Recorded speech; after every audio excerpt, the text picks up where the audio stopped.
Bien, resumo brevemente la clase anterior, por si no nos ha dado tiempo a leer las pantallas.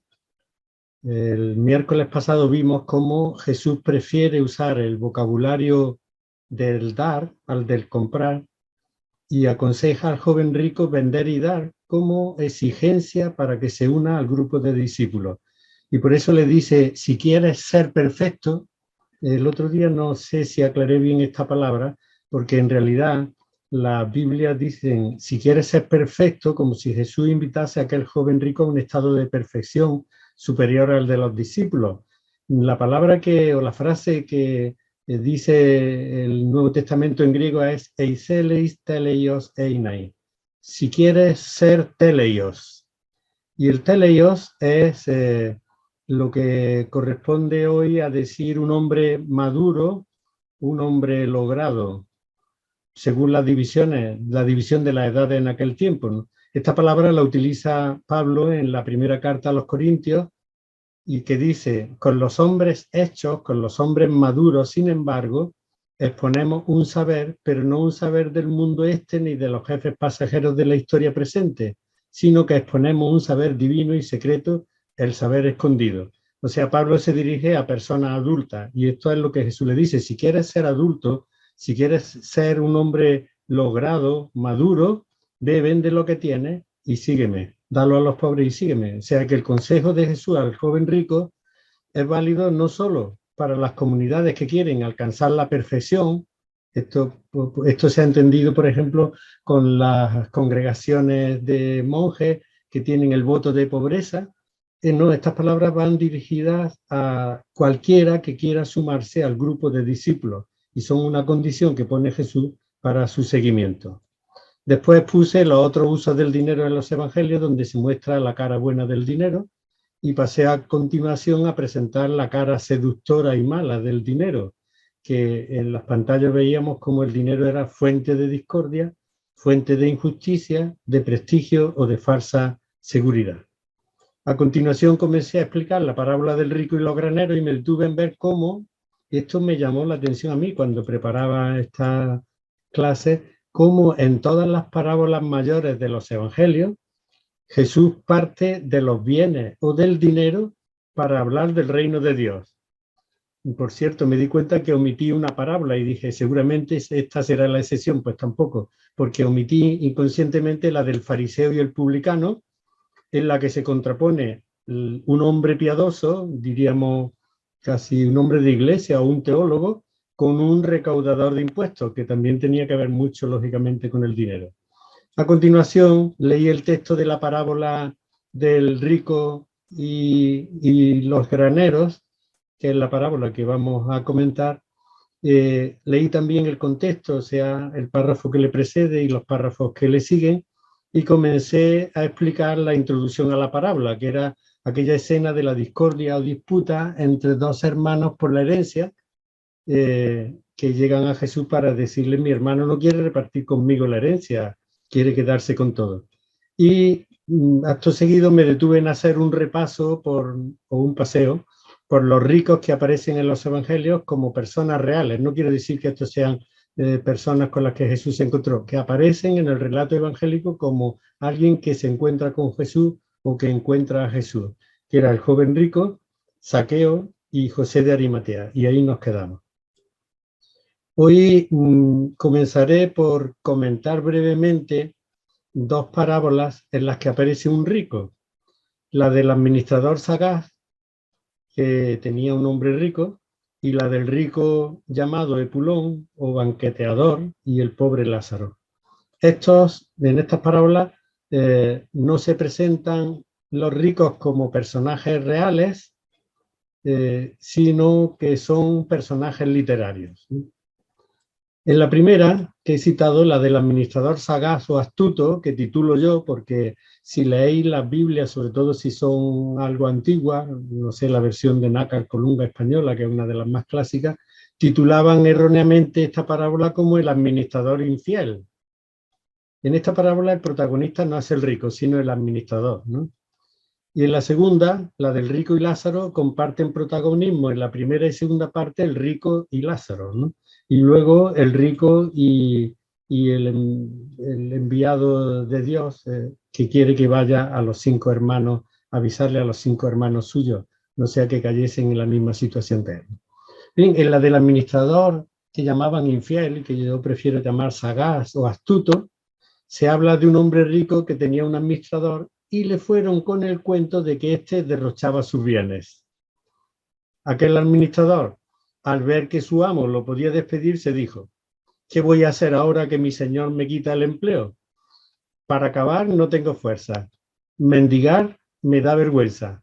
Ya sé lo que voy a hacer, para que cuando me despidan de la administración haya quien me reciba en su casa. Entonces fue llamando uno por uno a los deudores de su señor y preguntó al primero: ¿cuánto debes a mi señor? Aquel respondió: 100 barriles de aceite. Él dijo: toma tu recibo, date prisa, siéntate y escribe 50. Luego preguntó a otro: ¿y tú cuánto le debes? Este le contestó: 100 fanegas. Le dijo: toma tu recibo y escribe 80.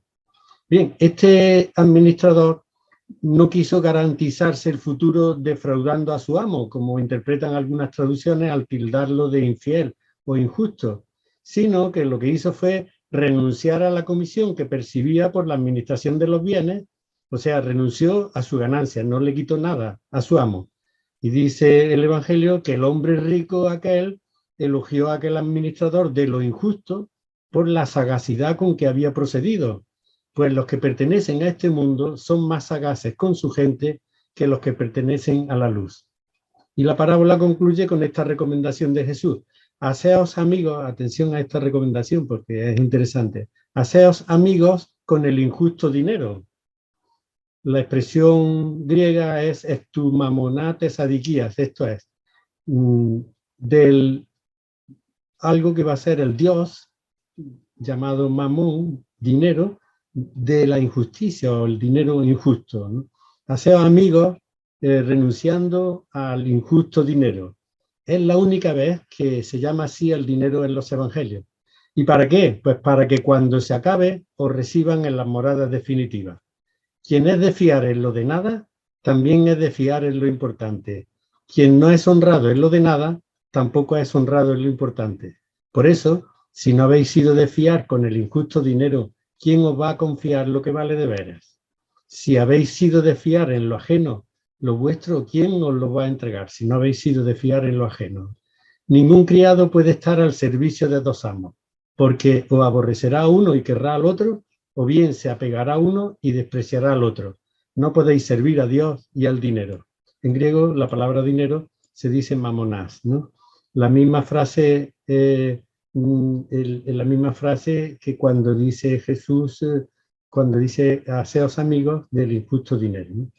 Bien, esta palabra griega, mamonás, es una forma enfática de la palabra aramea mamón, que aparece 4 veces en el Nuevo Testamento, de las que 2 va acompañada del adjetivo injusto, ¿no? Y otras 2 se presenta personificada como si fuese un Dios opuesto al Dios de Jesús. Aparece en esa frase que he citado de no podéis servir a Dios y al dinero. Esta palabra viene probablemente de la raíz aramea amán, que significa ser firme, seguro, consistente. O sea que mamonás es lo que es seguro, aquello con lo que se puede contar, lo que dura, ¿no? Y esta palabra pues es muy, muy frecuente en la literatura rabínica, o sea, entre los judíos de tiempos de Jesús, y es utilizada con el sentido de riqueza, posesiones o bienes en el Nuevo Testamento, Juan, injusto. Para Jesús, comentando el texto largo que he leído, lo de nada, lo ajeno, aquello que no tiene importancia y que nada tiene que ver con el discípulo, curiosamente es aquello a lo que nosotros le damos más importancia, el dinero, que Jesús califica el injusto dinero. Y eso se opone a lo que vale de veras, lo importante, lo vuestro. Y lo importante para el cristiano no es don dinero, poderoso caballero, es don dinero, sino el don del Espíritu de Dios que comunica vida a los suyos. Y para recibir este don de Dios se requiere, según Jesús, el desprendimiento del dinero y la generosidad hacia los demás. Pero atención, no un desprendimiento espiritual como veremos en la próxima clase, sino un desprendimiento real. O sea, un privarse de ese dinero para compartirlo con los demás. Esta es la única vez, como he dicho, en el Nuevo Testamento en que el dinero es calificado sin más de injusto. El dinero, los bienes, las posesiones, en cuanto a acumulados, son injustos, porque o proceden de la injusticia o conducen a ella. Ahora bien, si uno se desprende del dinero para ganarse amigos, hace una buena inversión, no en términos bursátiles, porque lo pierde, sino en términos humanos. Desprenderse del dinero abriría al administrador la puerta del futuro. Perdido el empleo, sería acogido en casa de los acreedores de su amo. Fijaros qué cosa más curiosa. Aquello que nos da la seguridad casi absoluta en la vida, que es el dinero y los bienes, es aquello de lo que Jesús manda y aconseja desprenderse para tener la verdadera seguridad, para garantizarse no el presente, que es lo único que puede garantizar el dinero, sino el futuro. Bien, esta es la parábola del llamado administrador injusto, mal llamado, injusto, sino del administrador sagaz o astuto, porque supo desprenderse a tiempo del dinero para garantizarse el futuro. Sabemos también, por último, de otro rico que aparece en la parábola del rico Epulón y Lázaro, y fijaros que Lucas da un derroche de detalles tan inmensamente rico que se vestía de púrpura. Esto era un tejido real. Y lino, que era ropa de importación, diríamos hoy, ¿no? Y banqueteaba todos los días espléndidamente. Este rico había convertido lo extraordinario en asunto de todos los días. Yo, la verdad, que no le garantizo un buen estómago a quien banquetee todos los días, ¿no? Con la austeridad se vive un poco mejor. Y también sabemos de un pobre que es descrito como inmensamente pobre, que por ironía de la vida o del escritor del relato se llamaba Lázaro.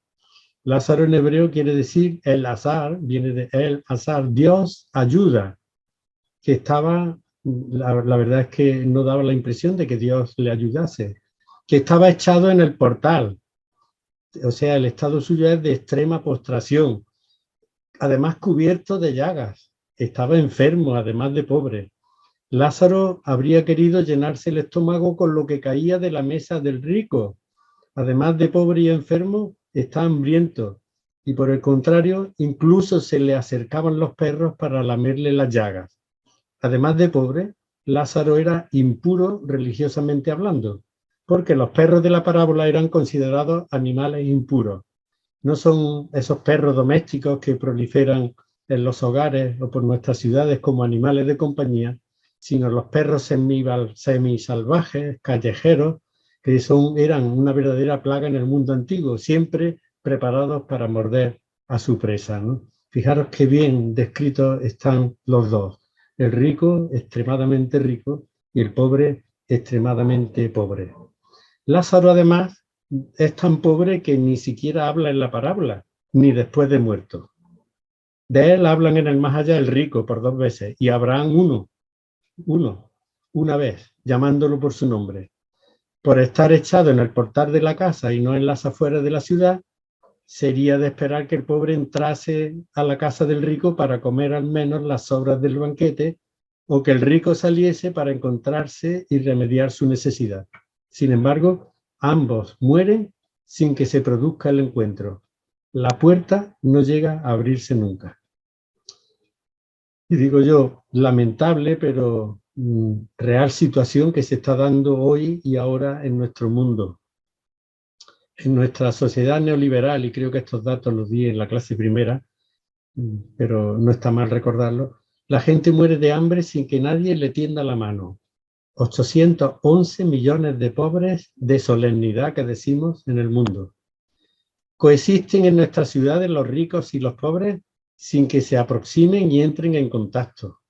Coexisten, pero no conviven.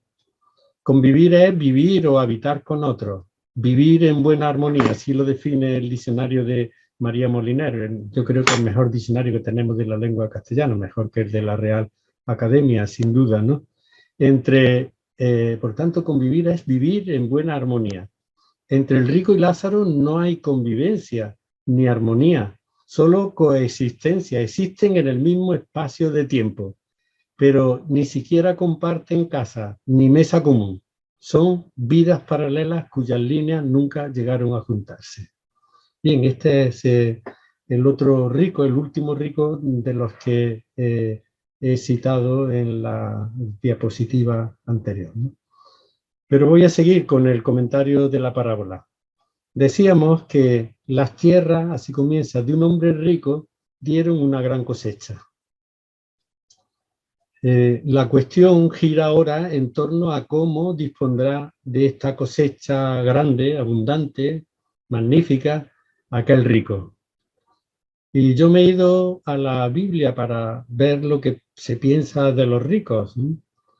El libro del Eclesiástico, que es un libro que yo recomiendo, sobre todo a los que ya sois como yo, seáis como yo mayores, porque es el pensamiento de alguien que ya es mayor y ve la vida con serenidad y sabe qué es lo que tiene de positivo la vida y lo que tiene de malo, y puede dar consejos a los jóvenes de qué es lo que deben aprovechar y qué no. Pues el libro del Eclesiástico, en el capítulo 31, los versículos 5 al 11, previene de los peligros de la riqueza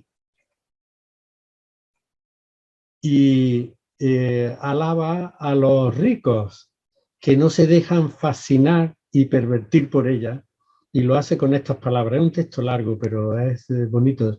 Tendría que estar puesto en las puertas de esta sociedad nuestra de consumo. El rico trabaja por amasar una fortuna y descansa acumulando lujos. El pobre trabaja y le faltan las fuerzas, y si descansa pasa necesidad. El que codicia el oro no quedará impune. El que ama el dinero se extraviará por él. Muchos quedaron empeñados por el oro y se entramparon por los corales, pero no los libraron de la desgracia ni los salvaron el día de la cólera. Las riquezas son una trampa para el necio. El inexperto se enreda en ella. Dichoso el hombre que se conserva íntegro y no se pervierte por la riqueza. ¿Quién es? Vamos a felicitarlo porque ha hecho algo admirable en su pueblo. ¿Quién en la prueba se acreditó? Tendrá paz y honor. ¿Quién pudiendo desviarse no se desvió, pudiendo hacer el mal no lo hizo? Su bondad está confirmada y la asamblea contará sus alabanzas, ¿no? Dice el libro del Eclesiástico que las riquezas son una trampa en la que es difícil no caer, hasta el punto de que quien no caiga será proclamado dichoso y digno de felicitación. Dichoso el hombre que se conserva íntegro y no se pervierte por la riqueza, dice el libro del Eclesiástico en este párrafo que hemos leído y como resumen del mismo. Bien, esta gran cosecha de las tierras del rico nos traslada también al libro del Génesis, el capítulo 41, los versículos 35 al 46. Cuando José, en el libro del Génesis, un libro que es muy bonito como relato, ¿no? Ahora ha salido una nueva traducción del libro del Génesis, una traducción que dicen que es laica. Bueno, es una traducción que espero que esté hecha de acuerdo con la filología y anotada por distintos escritores y personalidades del mundo de las letras, ¿no? Bien, esta gran cosecha de las tierras del rico, decía, nos traslada al libro del Génesis, cuando José descifró el sueño del faraón que anunciaba 7 años de abundancia, seguidos de 7 de carestía, representados en 7 vacas hermosas y gordas y 7 feas y flacas. Supongo que recordáis aquel relato. Si no, os recomiendo que lo leáis porque es un relato realmente bonito. Cuando José fue elegido virrey de Egipto, previendo un futuro de sequía y escasez, mandó guardar el quinto de la cosecha de cada año de abundancia como reserva para remediar el hambre de toda la tierra en los años de carestía. Yo creo que el rico de la parábola no había leído demasiado la Biblia y no había leído este relato para garantizarse el futuro y para que su pueblo no pasase hambre. Para remediar el hambre cuando viniesen los años de sequía, mandó guardar el quinto de la cosecha de cada año de abundancia. El rico de la parábola podría intuir que aquella gran cosecha era una bendición de Dios, que debería servir no solo para él, sino para remediar la necesidad y la carencia de los pobres. Pero el rico no piensa nada más que en sí mismo. El individualismo atroz de una sociedad neoliberal se ve aquí claramente reflejado. Y comenta, hoy voy a aducir algunos textos de Francisco, del Papa Francisco, porque realmente son dignos de ser leídos. En concreto, la encíclica, dos de las encíclicas que ha tenido Fratelli Tutti y Laudato Si, ¿no? Pues bien, en la encíclica Fratelli Tutti, como si estuviese pensando en el rico de la parábola, dice Francisco, el aislamiento y la cerrazón en uno mismo o en los propios intereses, esto es, el individualismo, jamás son el camino para devolver esperanza y obrar una renovación. El camino es la cercanía, la cultura del encuentro. Aislamiento no, cercanía sí. Cultura del enfrentamiento no, cultura del encuentro sí, ¿no? Veréis que este rico de la parábola no fomenta esta cultura del encuentro, ni siquiera sale a la puerta de su casa a ver al pobre Lázaro. Este rico de la parábola es individualista a tope, no piensa en los demás. De hecho, nunca llegó a encontrarse con el pobre que estaba a la puerta. Nosotros tenemos la tentación tras la pandemia de aplicar el refrán castellano o la máxima castellana de sálvese quien pueda, de aislarnos y separarnos de los demás. De hecho, la mascarilla, que hay que llevarla, lógicamente, para preservarnos de contagios, nos separa de los demás, ¿no? Yo he notado incluso entre mis hijas cómo ya no nos besábamos como antes, a pesar de que yo ya estoy trivacunado, casi se puede decir, y hemos pasado en casa la COVID, tanto mi mujer como yo. Sin embargo, no tenemos ya esos saludos tan efusivos, esos abrazos de antes, ojalá que volvamos, ¿no? La pandemia ha llevado a muchos a aislarse, a separarse de los demás, a encerrarse en la casa. Y el Papa Francisco añade más adelante, pasada la crisis sanitaria, la peor reacción sería la de caer aún más en una fiebre consumista y en nuevas formas de autopreservación egoísta, diríamos de individualidad, de individualismo. Ojalá no nos olvidemos de los ancianos, dice Francisco, que murieron por falta de respiradores, en parte como resultado de sistemas de salud desmantelados año tras año. Aquí en España, durante el gobierno de la derecha, se han ido desmantelando la sanidad pública, menos mal que todavía es una sanidad excelente, pero se ha privatizado mucho. Ojalá que tanto dolor, dice Francisco, no sea inútil, que demos un salto hacia adelante, hacia una forma nueva de vida y descubramos definitivamente que nos necesitamos y nos debemos los unos a los otros para que la humanidad renazca con todos los rostros, todas las manos y todas las voces, más allá de las fronteras y las barreras que hemos creado, ¿no? Y el Papa está absolutamente en contra de esta cultura, digamos, de esta práctica del individualismo a ultranza. Pero continuamos con la parábola. El rico no piensa nada de esto, sino que se vuelve hacia su interior y dice, él, dice el narrador de la parábola, él se puso a echar cálculos. ¿Qué hago? No tengo dónde almacenar la cosecha. Entonces se dijo, voy a hacer lo siguiente, derribaré mi granero, construiré otros más grandes y almacenaré allí todo mi grano y mis provisiones. De modo que el rico resuelve el problema de modo drástico. No se construye más graneros, añadiendo otros a los que ya tiene, que hubiera sido lo lógico, conservar los que ya tiene y construir unos nuevos para el grano que no le cabían, aquellos graneros antiguos, sino que decide derribar los viejos y construir otros más grandes. Bueno, en principio el rico parece sensato, pues lo que quiere es almacenar el grano para prevenir el futuro, acumular, almacenar el grano para sí y para garantizar su futuro. Eso es lo que piensa el rico, porque dentro de sus planes de futuro no caben los demás. Practicando lo que Francisco, cuando diga Francisco, voy a referirme siempre al Papa, llama la cultura del descarte. Voy a leer a este texto unos textos de la encíclica Fratelli Tutti, en los que dice que este descarte se da a nivel mundial. El rico de la parábola había descartado, el rico de la parábola del pobre y Lázaro, del rico de Pulón y Lázaro había descartado al pobre, ¿no? Partes de la humanidad parecen, dice Francisco, sacrificables en beneficio de una selección que favorece a un sector humano digno de vivir sin límites. En el fondo, ¿no se considera ya a las personas como un valor primario que hay que respetar y amparar, especialmente si son pobres o discapacitadas, si todavía no son útiles como los no nacidos o si ya no sirven como los ancianos? Nos hemos hecho insensibles a cualquier forma de despilfarro, comenzando por el de los alimentos, que es uno de los más vergonzosos. La falta de hijos, que provoca un envejecimiento de las poblaciones junto con el abandono de los ancianos a una dolorosa soledad, es un modo sutil de expresar que todo termina con nosotros, que solo cuentan nuestros intereses individuales, como los del rico de la parábola. Así, objeto de descarte no es solo el alimento o los bienes superfluos, sino con frecuencia los mismos seres humanos.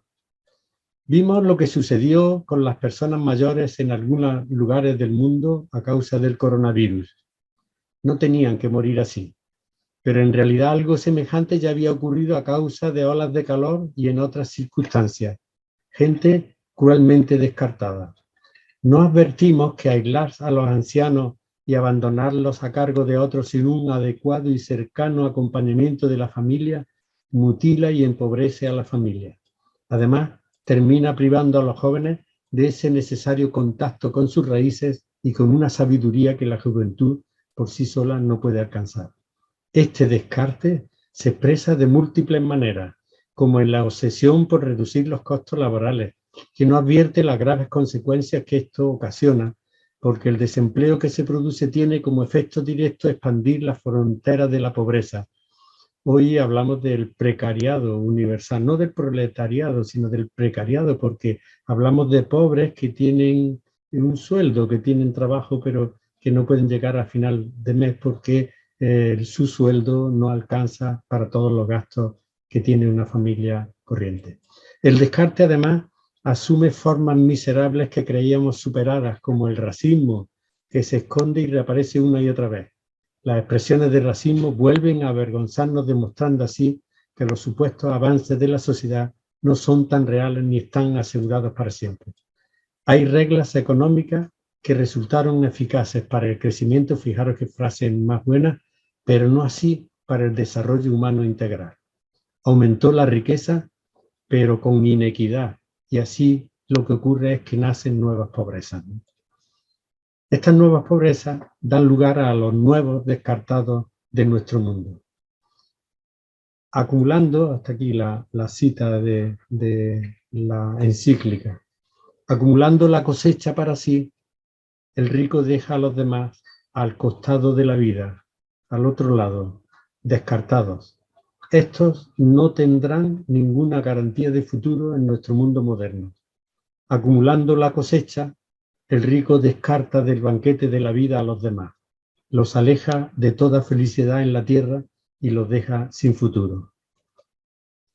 Y dice a este respecto Francisco: en los primeros siglos de la fe cristiana, varios sabios desarrollaron un sentido universal en su reflexión sobre el destino común de los bienes creados. Esto llevaba a pensar que si alguien no tiene lo suficiente para vivir con dignidad, se debe a que otro se lo está quedando, a que ese otro está acumulando. Lo resume San Juan Crisóstomo al decir que no compartir con los pobres los propios bienes es robarles y quitarles la vida. No son nuestros los bienes que tenemos, sino suyos. O también en palabras de San Gregorio Magno, cuando damos a los pobres las cosas indispensables, no les damos nuestras cosas, sino que les devolvemos lo que es suyo. No sabe el rico, como dice Francisco, que hemos sido hechos para la plenitud que solo se alcanza en el amor, lo más opuesto al egoísmo y al individualismo. El amor se centra en el otro, pero la actitud del rico de la parábola deja a los demás a la vera del camino, en el costado de la vida, descartados, sin futuro. En este momento veréis que voy tratando de aplicar lo que nos dice la parábola al mundo de hoy, que es lo importante, que cuando leamos los textos del Evangelio no nos quedemos en hacer arqueología de qué es lo que decían aquellos textos, sino cómo podemos traducir o trasvasar ese significado de aquellos textos al contenido, las ideas de aquellos textos, para poderlo aplicar en el mundo de hoy. Esto me parece realmente muy interesante. No basta solo con leer los textos del Evangelio, que es muy importante, sino que hay que tratar de traerlos al mundo en el que estamos. Y ese es el intento que yo estoy haciendo al comentar esta parábola. El rico dijo, luego podré decirme, la parábola es magnífica, ¿no? Y yo creo que a veces estas parábolas, al igual que otros relatos de la Biblia, tenían que leerse en las escuelas, cuando los niños aprendiesen a leer, porque son relatos universales que valen para todos los tiempos.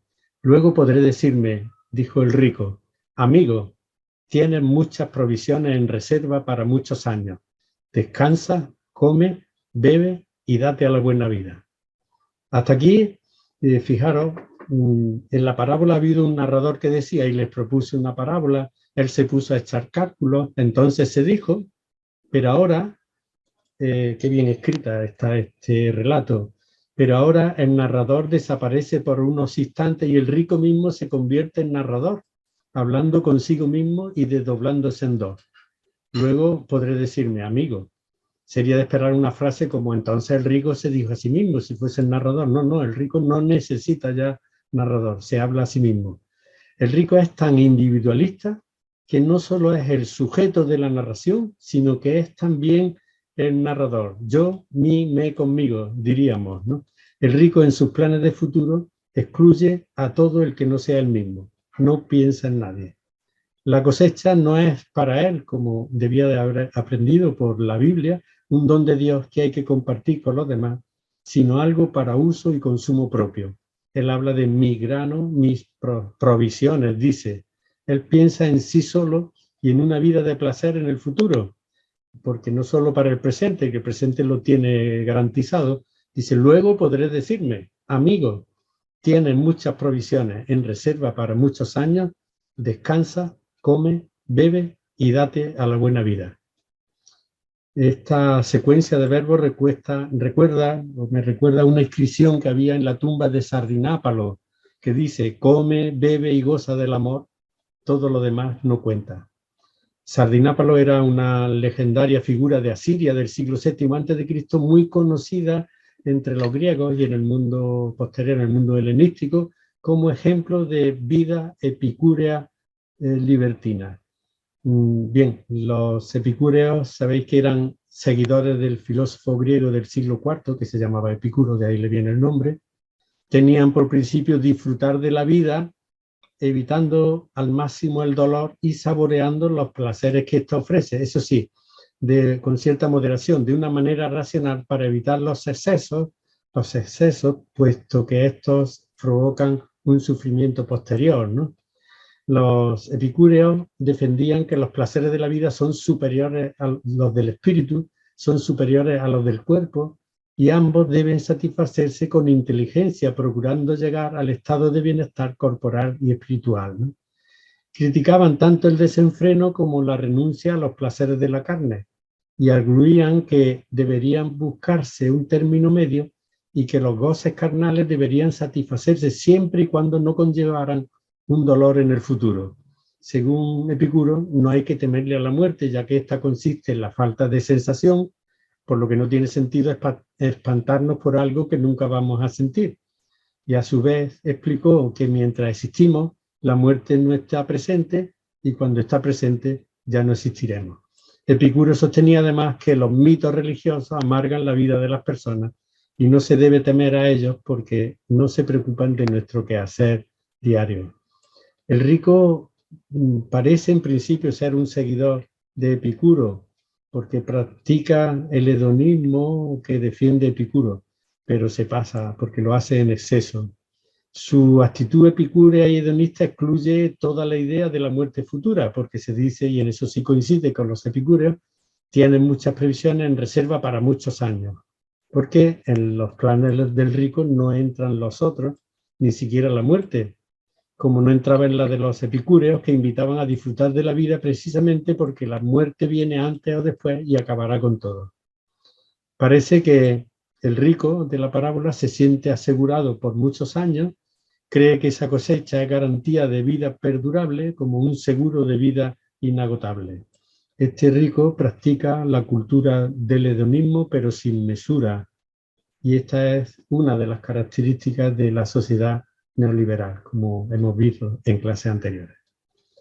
Sin embargo, este rico tampoco compartía las ideas que había en el mundo mediterráneo antiguo, porque en el mundo mediterráneo antiguo había dos principios interconectados y el rico no sigue ninguno de estos dos principios. El primero es que mantenía que la riqueza debe ser usada para el bien de la comunidad. Ya hemos visto cómo se expresa esto en el libro del Eclesiástico y en el libro del Génesis. Y el segundo partía del convencimiento de que los bienes son limitados.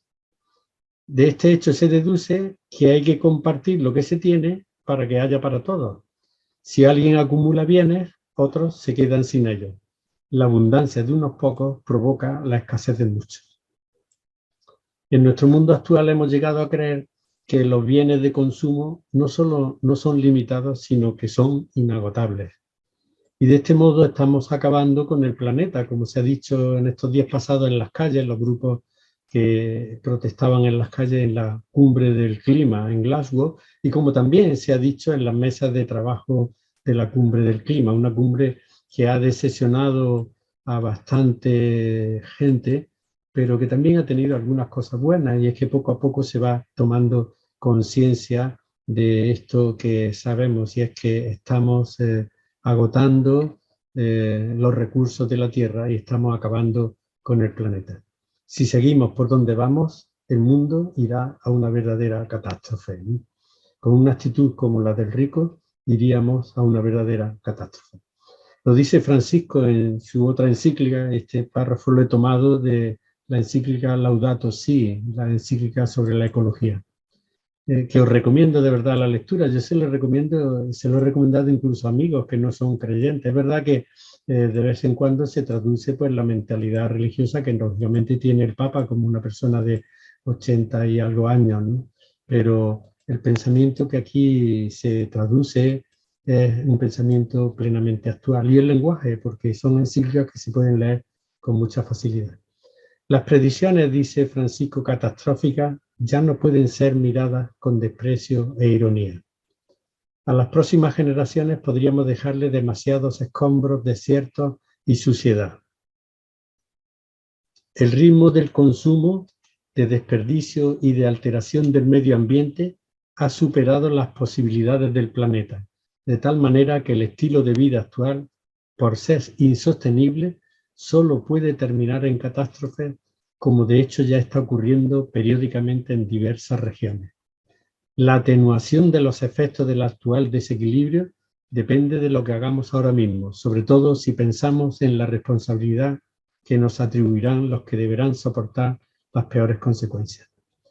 Y continúa. La dificultad para tomar en serio este desafío tiene que ver con un deterioro ético y cultural que acompaña al deterioro ecológico.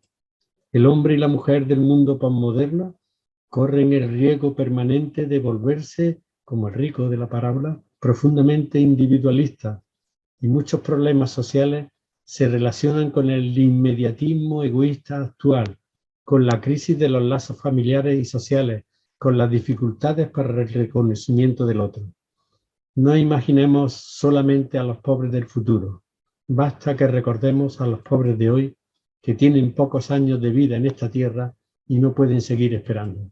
Por eso, además de la leal solidaridad intergeneracional, se ha de reiterar la urgente necesidad moral de una renovada solidaridad intergeneracional. Es verdad que en todo caso, y aquí esto lo digo yo, ya no Francisco, a diferencia de otros tiempos pasados, el mundo tiene recursos más que suficientes para acelerar el desarrollo humano y para erradicar la pobreza, al menos en sus formas más dramáticas y denigrantes. Las causas y resistencias están en la sociedad y en las políticas que no fomentan la distribución de esos bienes entre todos los habitantes del planeta. La causa de la pobreza de unos, sean individuos o países, es la acumulación del capital en manos de otros pocos. Y esto es lo que hace el rico en la parábola. Pero continuemos con la parábola. Ahora interviene Dios. Pero Dios le dijo: insensato, esta misma noche te van a reclamar la vida. Lo que tienes preparado, ¿para quién va a ser? Eso le pasa al que amontona riquezas para sí y no es rico para con Dios. No extraña que sea Dios mismo quien entre en acción en esta parábola, porque la cosecha se consideraba un don de Dios milagroso si era abundante. Por eso es Dios en persona quien se dirige al hombre con una frase que contrasta con las que ha pronunciado el rico. El rico dice amigo, se dice a sí mismo amigo, pero Dios lo llama insensato. El rico se dice, tiene muchas provisiones en reserva para muchos años, pero Dios le anuncia, esta noche te van a reclamar la vida. La intervención de Dios en la parábola pone los puntos sobre las íes. Representa una utopía. Realmente esto no suele suceder así. Representa la utopía de un mundo donde no haya gente de tal calaña como el rico de la parábola. La cosecha, los bienes de la tierra, es un don, milagro de Dios, que debe servir para todos, como la sobreabundancia en tiempos de José en Egipto sirvió para remediar el hambre de toda la tierra. El rico intenta almacenar esa riqueza no para la comunidad, sino para sí mismo, para su seguridad y confort, como garantía de vida por muchos años. Pero su propósito va a quedar incumplido, porque Dios le va a reclamar la vida. Este final retórico de la parábola hace pensar que ahora la riqueza va a ser utilizada por aquellos a los que el rico debía haber hecho partícipes de la misma, pero no. De la parábola a hoy han pasado ya 21 siglos y el mundo no ha dado con la clave de una justa distribución de los bienes entre todos los que habitamos el planeta. A este respecto dice Francisco en su encíclica Laudato Si: culpar de la desigualdad entre los seres humanos al aumento de la población y no al consumismo extremo y selectivo de algunos es un modo de no enfrentar los problemas. Se pretende legitimar así el modelo distributivo actual, donde una minoría se cree con el derecho de consumir en una proporción que sería imposible generalizar, porque el planeta no podría ni siquiera contener los residuos de semejante consumo. Además, sabemos que se desperdicia aproximadamente un tercio de los alimentos que se producen, y el alimento que se desecha es como si se robara de la mesa del pobre. Ahora tenemos en España, parece que va a salir una ley para aprovechar toda esa comida que se tira especialmente en restaurantes y en supermercados porque está caducada o pasada de fecha. De cualquier manera, es cierto que hay que prestar atención al desequilibrio en la distribución de la población sobre el territorio, tanto en el nivel nacional como en el global, porque el aumento del consumo llevaría a situaciones regionales complejas por las combinaciones de problemas ligados a la contaminación ambiental, al transporte, al tratamiento de residuos, a la pérdida de recursos, a la calidad de vida. Pero la inequidad no afecta solo a individuos, sino a países enteros y obliga a pensar en una ética de las relaciones internacionales, porque hay una verdadera deuda ecológica, particularmente entre el norte y el sur, relacionada con desequilibrios comerciales con consecuencias en el ámbito ecológico, así como con el uso desproporcionado de los recursos naturales llevado a cabo históricamente por algunos países. Las exportaciones de algunas materias primas para satisfacer los mercados en el norte industrializado han producido daños locales, como la contaminación con mercurio en la minería del oro o con dióxido de azufre en la del cobre. Especialmente hay que computar el uso del espacio ambiental de todo el planeta para depositar residuos gaseosos que se han ido acumulando durante 2 siglos y han generado una situación que ahora afecta a todos los países del mundo. El calentamiento originado por el enorme consumo de algunos países ricos tiene repercusiones en los lugares más pobres de la Tierra, especialmente en África, donde el aumento de la temperatura unido a la sequía hace estragos en el rendimiento de los cultivos. A esto se agregan los daños causados por la exportación hacia los países en desarrollo de residuos sólidos y líquidos tóxicos y por la actividad contaminante de empresas que hacen en los países menos desarrollados lo que no pueden hacer en los países que les aportan capital. Constatamos, dice Francisco, que con frecuencia las empresas que obran así son multinacionales que hacen aquí lo que no se les permite en países desarrollados o del llamado primer mundo.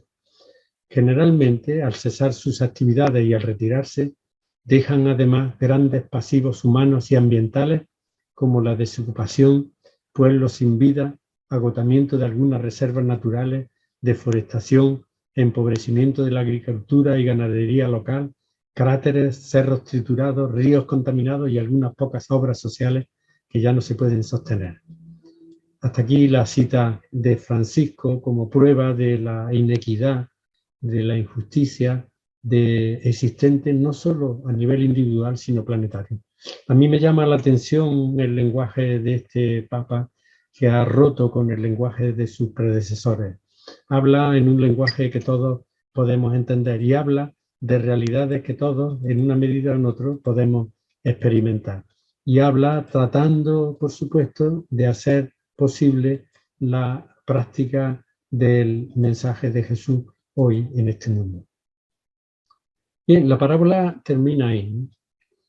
Tiene, como digo, un final feliz porque el rico termina mal. Bueno, termina como terminaremos todos, ¿no? Te piden cuenta de sus bienes, ¿no? de lo que ha hecho, ¿no? De por qué ha acumulado esa cosecha para él, ¿no? Pero la verdad es que el rico no llegó a otear el sentimiento bíblico de que la riqueza es patrimonio de todos. Terminada la parábola dirigida a la multitud, Jesús fija su atención en los discípulos, ¿no? Fijaros, esta parábola está dirigida a la multitud, o sea, esta parábola vale para todos, no son para los seguidores de Jesús los que quieren pertenecer a su grupo, ¿no? Es una parábola que está basada por lo demás en la sensatez, ¿no? En que ¿para qué querría el rico tanto grano si no se lo podía comer, ¿no? ¿Para qué querría tanto granero si no podía con él satisfacer su necesidad de comida? ¿Por qué no lo pensó en repartir al menos algo de aquello que había acumulado? Estos son, digamos, consejos de sensatez impartidos por Jesús a la multitud, no a los discípulos, a los que quieran ser seguidores estrechos suyos. Pero ahora Jesús se vuelve a los discípulos y terminada la parábola y fija su atención en ellos y les dice, voy a leer el texto completo y luego lo comentaré poco a poco. Por eso os digo, no andéis preocupados por la vida pensando qué vais a comer, ni por el cuerpo pensando con qué os vais a vestir. Porque fijaos en los cuervos, ni siembran, ni ciegan, no tienen despensa ni granero, y sin embargo Dios los alimenta. Y cuánto más valéis vosotros que los pájaros. ¿Y quién de vosotros a fuerza de preocuparse podrá añadir una hora sola al tiempo de su vida? Entonces, si no sois capaces ni siquiera de lo pequeño, ¿por qué os preocupáis por lo demás? Fijaos cómo crecen los lirios, ni hilan ni tejen, y os digo que ni Salomón en todo su fasto estaba vestido como cualquiera de ellos. Pues si a la hierba que hoy está en el campo y mañana se echa en el horno, Dios la viste así, ¿cuánto más no hará por vosotros, gente de poca fe? Bueno, este texto ha sido con frecuencia también mal interpretado, al igual que otros muchos textos de los evangelios. Pues ha servido para ilustrar aquello de la divina providencia, ¿no? que iba unido a una invitación a rezar y a confiar en Dios, esperando que Dios resuelva lo que es tarea nuestra. Esto es lo que habían hecho los fariseos. Los fariseos se dieron cuenta de que el mundo no tenía arreglo ya en su tiempo, imaginaros ahora, ¿no? Con la globalización, y entonces se retiraron a estudiar la Biblia, fundamentalmente el Pentateuco, y a rezar y a pedirle a Dios que interviniese algún día y pusiese los puntos sobre la I. Esta mentalidad farisea es la que se refleja en la parábola del rico y Lázaro, que va dirigida precisamente a los fariseos, que dice Jesús que eran amantes del dinero. Curiosamente, eran gente de iglesia y eran amantes del dinero. No, no es que fuesen ricos, es que eran amantes del dinero. Los ricos en tiempos de Jesús eran, dentro del judaísmo, eran los saduceos, ¿no? Los saduceos no creían en el más allá, porque consideraban, como se dice en la Biblia, que la riqueza es un bien de Dios, que Dios, a que es justo, le compensa con bienes, en tiempos en los que no se pensaba todavía en el más allá, porque el más allá en el judaísmo es una invención casi del tiempo de los macabeos, del siglo I antes de Cristo. Bien, como no se pensaba en el más allá, la prueba de que Dios estaba con uno es que tenía bienes. Entonces, los saduceos no esperaban un más allá. Los saduceos pensaban que todo acababa aquí abajo y se consideraban que eran justos porque Dios les había dado dinero. Bien, sin embargo, como digo, esto de la divina providencia no se deduce del párrafo que he leído, porque analizándolo, Jesús no invita a despreocuparse del sustento. O sea, Jesús no nos invita a que nos crucemos de brazos y no trabajemos, sino a no estar obsesivamente preocupados por el futuro, queriéndolo garantizar con los bienes, como quiso hacer el rico. Según Jesús, la obsesiva preocupación por el futuro despierta el deseo de acaparar para asegurarse la subsistencia y que no le falte a uno nada en el futuro, y de ahí nace la codicia o el deseo de riqueza. La preocupación central del cristiano y de cualquier persona que sea elementalmente sensata no tiene que girar obsesivamente en torno a lo material, la comida o el vestido. La vida, que no puede reducirse a lo material, no debe consistir en acaparar y acumular bienes como garantía de futuro. Además, tenemos la experiencia de mucha gente que trabaja día y noche para acumular un dinero para comprar, y vemos que se le está pasando la vida trabajando, no tienen tiempo ni siquiera de disfrutar de ese trabajo, del fruto de ese trabajo. Jesús propone de modelo el comportamiento de los cuervos, hoy diríamos de los pájaros, de los gorriones. Si habéis observado a los gorriones, son animales tremendamente inquietos, están constantemente moviéndose, picoteando de un lado a otro para buscar el sustento de cada día. Eso sí, sin agobiarse con el futuro, no tienen graneros donde acumular como las hormigas sí que lo tienen, ¿no? Pero los pájaros no, sin agobiarse con el futuro, razón por la que no entran en la dinámica que lleva a acumular y acaparar para el mañana.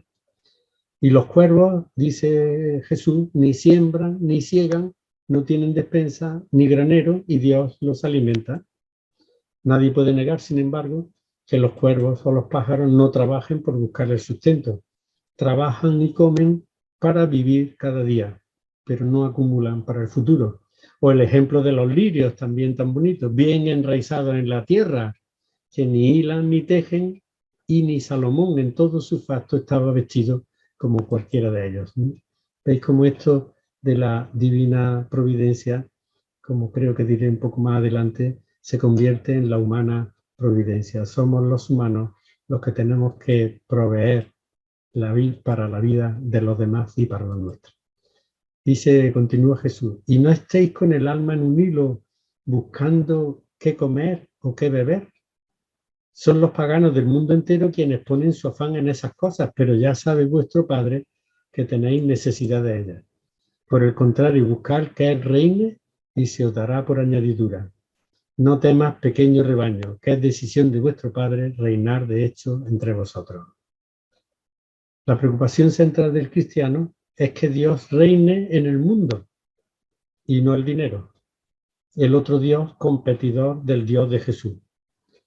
El dios dinero tiene una dinámica de muerte, consistente en hacer nacer en el corazón del hombre la codicia y el deseo de bienes que acaba con la vida de los demás. El Dios de Jesús crea una comunidad de amor y de vida en la que los bienes considerados don de Dios se distribuyen para dar vida y sustento a todos. Por eso, Jesús, para no caer en la codicia, en la insolidaridad, en el desamor, recomienda a continuación: vended vuestros bienes y dadlos en limosna, haceos bolsas que no se estropeen, una riqueza inagotable en el cielo, a donde no se acercan los ladrones, ni echa a perder la polilla, porque donde tengáis vuestra riqueza, tendréis el corazón. El cristiano, como prueba de que tiene su confianza puesta en Dios, deberá renunciar en la vida al deseo de tener y de acumular. Y cuando tenga más de lo necesario, deberá vender y dar, o lo que es igual. Deberá hacer posible que esos bienes que son de Dios sirvan para que a la mesa de la vida se sienten todos, de modo que no haya excluidos del pueblo ni pueblos excluidos, como propugna la parábola de los invitados al banquete. Por voluntad divina es la humana providencia, vender y dar, y no la divina providencia la que hará que sea de todos lo que se ha acumulado en manos de unos pocos. Lo contrario sería hacer de fariseo, pedirle a Dios cambiar, que venga a intervenir y a cambiar el mundo, siendo así que eso depende en gran parte de nosotros. Para cumplir ese objetivo, el cristiano debe estar siempre alerta, dispuesto al servicio, siguiendo el camino de Jesús hasta el día del encuentro definitivo con él, ¿no? Y continúa este colofón de la parábola del rico y los graneros, dirigido a los discípulos. Tened el delantal puesto y encendidos los candiles. Pareceos a los que aguardan a que su Señor vuelva de la boda para cuando llegue a abrirle en cuanto llame. Dichosos esos siervos si el Señor al llegar los encuentra despiertos. Os aseguro que él se pondrá el delantal, los hará recostarse y les irá sirviendo uno a uno. Si llega entrada la noche o incluso de madrugada y los encuentra así, dichosos ellos. Esto ya lo comprendéis, que si el dueño de la casa supiera a qué hora va a llegar el ladrón, no le dejaría abrir un boquete en su casa. Estad también vosotros preparados, pues cuando menos lo penséis, llegará el Hijo del Hombre. Bien, cuando leemos un texto con frecuencia, nos puede o nos debería pasar como cuando se toca el piano. Si uno toca una tecla, al mismo tiempo resuenan todas las que están en la misma sintonía, ¿no? Los que sepáis algo de música o hayáis visto la experiencia como tocando el do natural, pues suenan todos los do que tiene el piano, casi que hace de caja de resonancia. Para leer el Nuevo Testamento hay que ponerse esta caja de resonancia, hay que ver qué frases de una parte del Nuevo Testamento nos suenan que aparecen en otra y ponerlas en una junto a la otra, y curiosamente entre dos oscuridades pues se hace la luz, ¿no? Salta la chispa. Fijaros que aquí dice, dichosos esos siervos si el Señor al llegar los encuentra despiertos. Os aseguro que él se pondrá el delantal, los hará recostarse y les irá sirviendo uno a uno, ¿no? El mundo al revés, ¿no? El Señor sirviendo y los servidores siendo servidos. Bueno, pues esto es lo que hizo Jesús antes de morir. En la última cena se puso el delantal y lavó los pies de sus discípulos, indicando cuál debe ser la actitud del discípulo: servir hasta la muerte para dar vida y hacer posible la vida. Desprenderse de todo lo que le impide el servicio, mostrar que se está dispuesto a amar a Dios sobre todas las cosas poniendo a disposición de los demás lo que tenemos, nuestro dinero y algo que es mucho más importante, lo que somos, nuestra persona, nuestro tiempo, nuestras cualidades, nuestras habilidades, que no en otra cosa consiste servir a Dios. Servir es lo contrario del individualismo, de aquel rico que solo pensaba en sí. Fijaros que esta parábola parece que está escrita para el mundo neoliberal, que se define a sí mismo por el individualismo. Yo hablaba el otro día con un youtuber, curiosamente, que está en Georgia, ¿no? Y me decía que lo importante en este mundo es el individuo, que el Estado no debe por nada del mundo tocar al individuo, que lo que yo gano es mío, que lo mío nadie debe de sustraérmelo, que me niego a pagar impuestos. Se había ido a Georgia para no pagar impuestos en España. Es el prototipo del individualismo. En el neoliberalismo es el individualismo lo que priva, que el Estado no intervenga en la vida de los ciudadanos, que los impuestos sean lo más bajos posible, que cada uno, que cada barco cargue con su vela.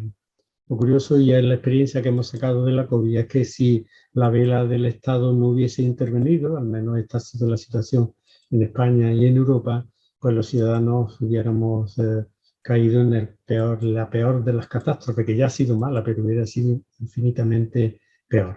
Servir, por tanto, es lo contrario del individualismo de aquel rico que solo pensaba en sí.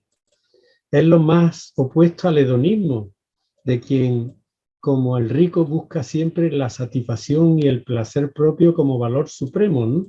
Aquel rico, además, he comentado, buscaba el placer y la satisfacción propia en exceso, no como los epicúreos, que al fin y al cabo decían que un exceso de placer daña incluso al cuerpo, ¿no?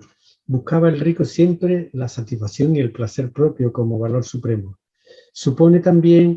Servir supone romper con el materialismo imperante que pone como centro del mundo el dinero y los bienes y no la persona y su pleno desarrollo. Y esto qué importante es, ¿no?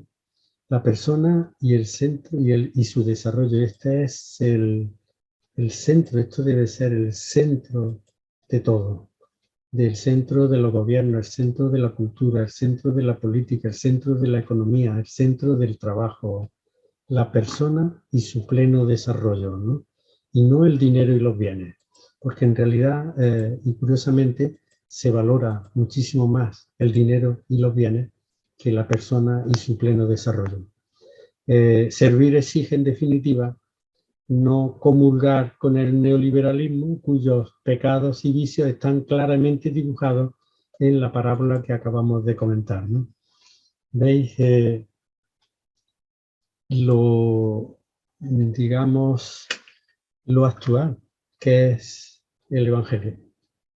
Como en una parábola Jesús ha descrito magníficamente la situación de nuestro mundo, las actitudes de muchos ciudadanos de nuestro mundo, las actitudes de muchos gobiernos, las actitudes de las multinacionales, las actitudes en muchos casos de los partidos políticos, las actitudes de todos aquellos que no ponen el bien del ser humano en el centro de atención, ¿no? Y curiosamente Jesús en el Evangelio pues se iba siempre, como decimos aquí, por peteneras, ¿no? Jesús puso en el centro a los que estaban descentrados. Si hacéis, o mejor dicho, a los que habían expulsado del centro, a los que habían expulsado de la sociedad, a los que habían expulsado de la comunidad, a los que habían declarado sin derechos dentro del mundo en que vivimos. Jesús estuvo siempre con los que nadie quería estar, ¿no? Es curioso.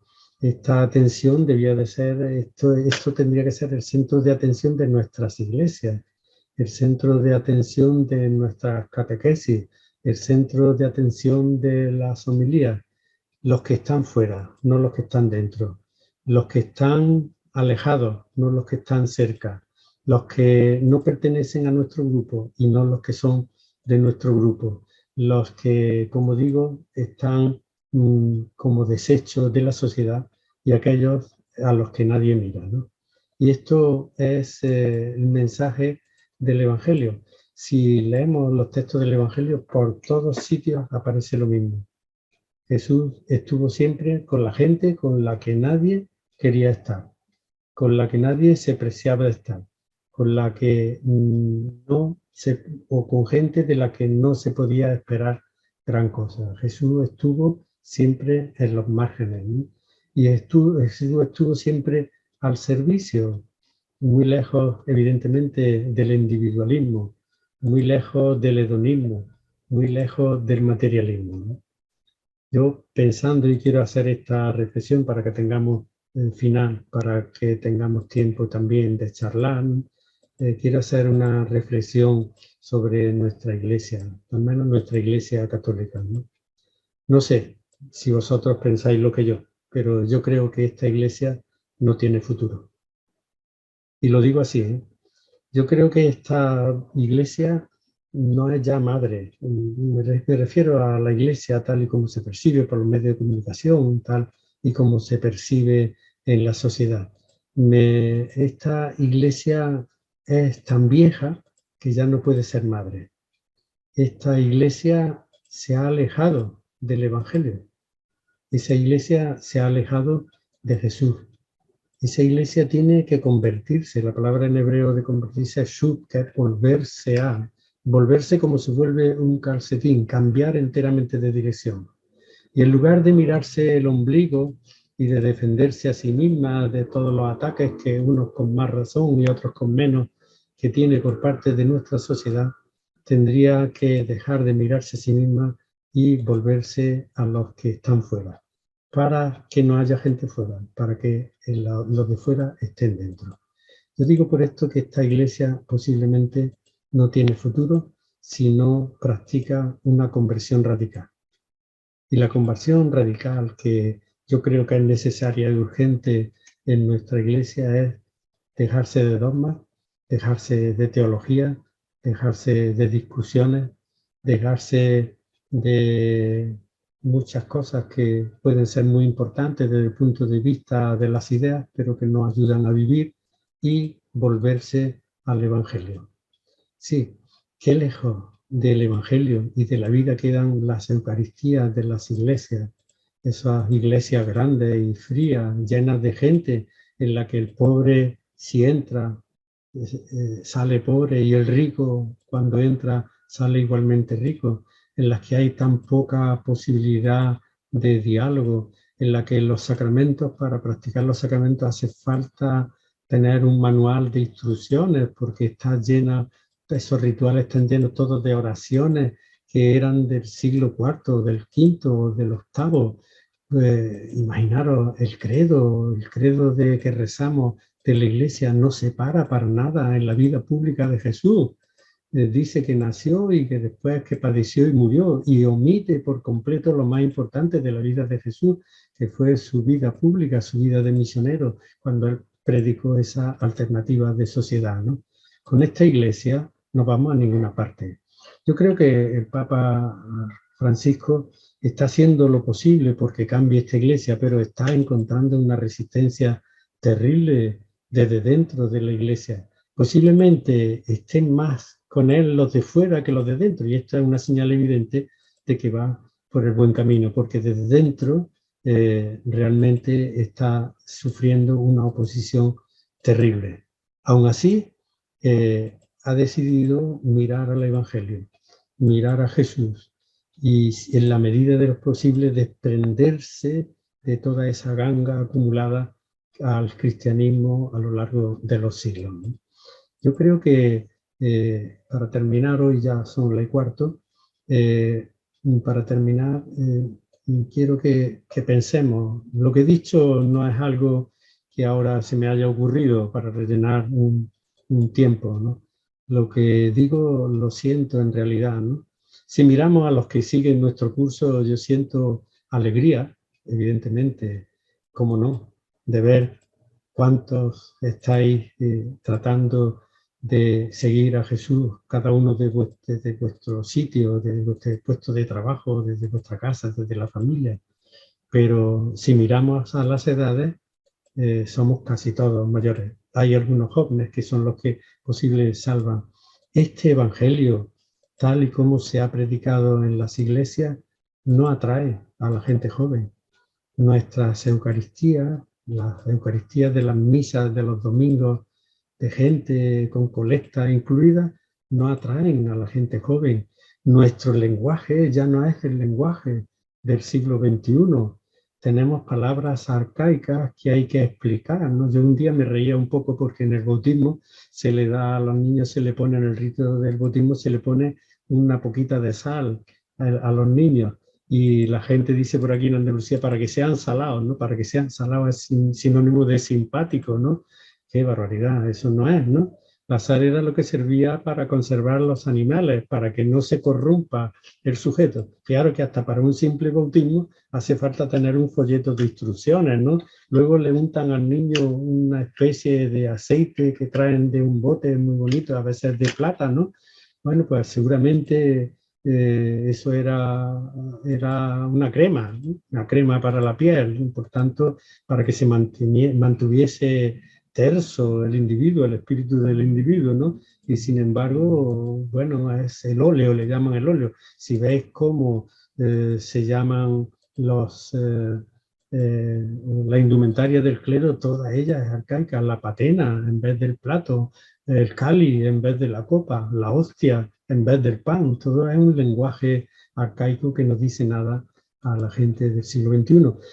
Y es terrible, porque como no miremos al futuro, y en este caso como la Iglesia no cambie el lenguaje y no se vuelva a Jesús y encuentre el poder revolucionario de las palabras de Jesús, dentro de poco nuestras iglesias serán lugares de arqueología, donde nos reuniremos tal vez algunos mayores de edad para ocupar nuestro tiempo y para prepararnos para el más allá.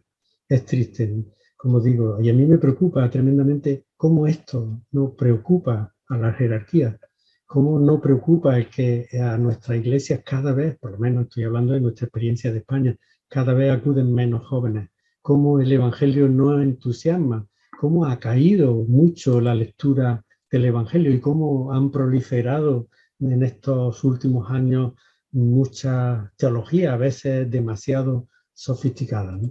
Bien, voy a dejar aquí ya esta especie de colofón que he puesto al texto de esta clase, pero que, créanme, no es algo que yo haya improvisado ni algo que yo diga para llamar la atención o para poner una pica en Flandes. Es algo que realmente siento. O la Iglesia se convierte al Evangelio, o nos convertimos al Evangelio, o le devolvemos el Evangelio al pueblo, o no tenemos futuro. La Iglesia ya es demasiado anciana para ser madre. Puede ser una buena abuela, no digo que no. No digo que todo sea malo, ni mucho menos. Los abuelos son necesarios también en la familia, ¿no? Es necesario para los nietos, son un espacio de libertad cuando salen de la opresión, por llamarlo de alguna forma, de las normas de los padres. La Iglesia es una buena abuela, pero ya no puede ser una buena madre a no ser que cambie, que cambie y se vuelva joven, o sea, que se vuelva a nuestro mundo y hable como se habla en nuestro mundo y se vuelva al Evangelio y se lo devuelva el Evangelio al mundo. Yo creo que el Evangelio tiene un poder subyugador, que el Evangelio a quien se le explica sencillamente el mensaje de Jesús capta, que el Evangelio propone una alternativa de sociedad a la nuestra capitalista y neoliberal, y que el Evangelio tiene mucho que decir hoy, incluso al mundo de los no creyentes. Yo pienso, en resumen, que el Evangelio presenta una alternativa de vida a esta vida que no tiene salida si sigue por los mismos derroteros por los que va nuestro planeta. Bien, y creo que ya está bien de apéndice de esta charla y creo que es bueno que hablemos todos. Yo además estoy cansado ya hoy de hablar, ¿eh? O sea que Muy ya si me bien. dijeran que tenía que seguir media hora más, protestaba, ¿eh? Ya, muchas gracias, Jesús Peláez. Creo que nos has hablado palabras muy sabias y creo que unos retos muy grandes, ¿no? Para estas generaciones y para las futuras generaciones. Y bueno, entonces ahorita abrimos nuestro diálogo, conversación. Pueden levantar su mano virtual o también pueden hacer comentarios ahí en el chat. Entonces, adelante, escuchamos Claudia Meléndez, levantó la mano virtual. Adelante, Claudia. Buenas tardes a todos y todas. Buenas tardes, profesor Jesús. Yo me quedé todavía con una duda con respecto a la parábola del administrador sagaz o astuto que decía usted, o que supo desprenderse del dinero para asegurar su futuro. Pero lo que no me quedó claro es cómo el Evangelio dice: haceos amigos con ese dinero injusto. Sí, haceos amigos desprendiendo de ese dinero injusto, que es lo que hizo. Es que el Evangelio considera, en el Evangelio de Lucas, que Lucas especialmente es muy crítico con los ricos, considera que el dinero de por sí es injusto. Pero en el caso del administrador no era injusto el dinero del que se desprendía, simplemente se desprendía, como he dicho, del porcentaje, digamos, de la ganancia que tenía él con el dinero de su amo. A su amo no le robaba nadie, pero llama la atención y es esta vez en la que aparece el dinero como tal, como injusto. Hacer amigos prescindiendo del injusto dinero, del dinero que es injusto o que lleva a la injusticia. Okay. No sé si queda Prescindiendo, claro con entonces, esto. sí, Sí, sí, prescindiendo de claro. ese dinero injusto, sí, ahí Claro, me claro, queda sí. claro. Sí, Sí, y el muchísimas. dinero comienza a ser injusto en la medida en que el que yo acumulo es el que no tiene, el que le hace falta, ¿no? Esto es el injusto dinero. O sea, llevar ya el próximo día voy a proponer ya un poco la alternativa que Jesús ofrece con sus bienaventuranzas, especialmente con la primera, ¿no? Y la primera es esa, la renuncia al dinero, ¿no? Muchísimas gracias, profesor, ya ahora me queda claro. Muy amable. Muy bien, ¿alguien más tiene algún comentario, pregunta? ¿Algún elogio para nuestro profesor? No, ya hay bastantes, ¿sí? Muy bien, adelante, Fidel. Buenas tardes, profesor. Interesante su último comentario. De verdad que me siento en sintonía con lo que dice usted con respecto a eso, porque realmente el lenguaje que nosotros tenemos dentro de la iglesia es un lenguaje ajeno al mundo, muy ajeno. Los términos, los léxicos litúrgicos, teológicos y todo lo que se maneja, ¿no? Y la gente, uno le habla y pareciera que no entendiera, pero precisamente porque pareciera que estamos hablando en otro idioma y no estamos adecuando, allí hace nota que no estamos adecuando el mensaje o llevando el mensaje de Jesús a la realidad de la misma gente, sino que estamos como en una cápsula encerrados en sí mismos, mirándonos a nosotros mismos y creyendo que todos tienen que entender lo que nosotros, que a veces ni nosotros mismos entendemos, ¿verdad? Como esos términos, los dogmas y todas esas cosas, ¿verdad? Entonces, realmente yo creo que es importante que superemos el ritualismo, que usted decía allí el manual de instrucción, ¿verdad? Pero es el ritual, es el ritualismo exagerado que mata la creatividad. Yo creo que nosotros, por lo menos yo soy sacerdote y a veces he sentido que me encasilla dentro de las mismas normas litúrgicas y a veces como que no le da cabida a uno a ser creativo. Y yo creo que le da miedo como que al ser creativo a lo mejor no nos vayamos, pero fuera de la verdad, pero yo creo que también es importante ser creativo y mostrar el mensaje, no es ser creativo, pero con un contenido y un contenido lleno del evangelio. Por ejemplo, yo pongo el credo casi normalmente los domingos, le pregunto a la gente, por ejemplo, le pregunto, ¿creen ustedes en Dios Padre que les ama inmensamente? ¿Y creen ustedes en Jesús, camino, verdad y vida? ¿Creen ustedes en el Espíritu Santo que nos impulsa a vivir el mandamiento nuevo del amor? O sea, como que es un poquito más adaptado al Evangelio y precisamente a veces hasta uno del mismo credo, con la misma predicación que uno le da del Evangelio, hasta puede formular un credo a través del mismo evangelio de que por lo menos tenemos los domingos. Y la gente como que lo vive igualmente, los sacramentos del matrimonio, del bautismo, y a veces la gente sale hasta más contenta y uno queda contento en ese particular, pero a veces hay gente que, y lo que más me preocupa, profesor, es la generación que viene. Por lo menos aquí en Venezuela, yo vivo aquí en Venezuela, los estudiantes, los seminaristas, parece que se preocupan más por los trapos, más por esa vivencia, más por el aparentar, más por andar con una camisa clérima y con una sotana y andar, o hablan de las casullas, de la mitra, del báculo y esas cosas, y como que es su mayor preocupación y no realmente de comprender y vivir el evangelio. Entonces, si seguimos así, como usted dice, vamos a desaparecer o vamos a ya no va a funcionar en la iglesia, pues, si no le damos el giro que tenemos que darle realmente hacia el evangelio. Entonces, de verdad que su comentario me ha parecido iluminador y ojalá que todos los que estemos aquí vayamos iluminando pues esta realidad y podamos transformar y hacer que ojalá que la iglesia gire, pues la iglesia no es solamente la jerarquía, sino todos nosotros, ¿verdad? Todos, como dice que todos los bautizados somos la iglesia, bueno, todos tenemos también que impulsar a la iglesia a ese giro importante hacia el evangelio. Entonces que muchas gracias, profesor, y que Dios lo siga iluminando.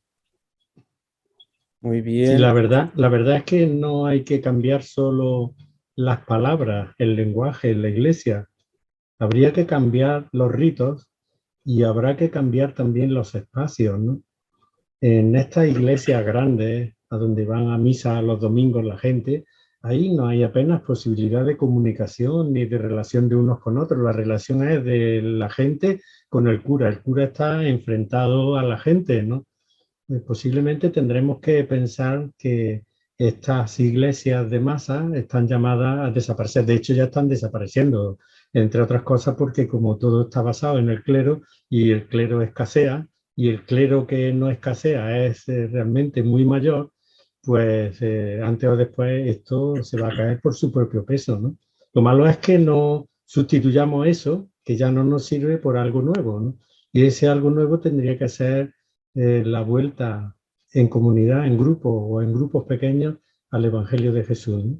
Volver a pensar y repensar el Evangelio y a que el Evangelio recupere su fuerza liberadora y transformadora en la sociedad. Y pienso yo que cuando el Evangelio se lee en clave liberadora, la gente, incluso no creyente, se entusiasma porque propone una alternativa de sociedad realmente interesante y enseña cómo se puede llegar a la plenitud de la humanidad, cómo se puede llegar a ser plenamente humano, ¿no? Es mucho lo que hay que cambiar. Y yo, pues, si queréis que os diga una cosa, cuando veo esas misas que hay, incluso todavía con con Francisco en el Vaticano, y pasan las cámaras de televisión por las caras de los cardenales y de los obispos, digo, por la edad me parece que esto tiene poco futuro, ¿no? Que poca gente joven hay. No hay mujeres tampoco, las mujeres deben estar en todos sitios. Ahora dentro de unos días celebramos el Día de las mujeres. Hay una gran manifestación en Córdoba, ¿no? No, no hay mujeres. Las mujeres no pintan nada en la iglesia, casi nada, a pesar de que son las que frecuentan más la iglesia y las que llevan las iglesias adelante en cantidad, ¿no? Si somos iguales, ¿por qué las mujeres no tienen un papel realmente? Yo no digo que las mujeres tengan que ser curas porque tampoco estoy convencido de que sea ser bueno ser cura como se ha venido practicando hasta ahora, ¿no? Pero bueno, ¿por qué no pueden ser sacerdotes? Puestos a ser iguales, ¿no?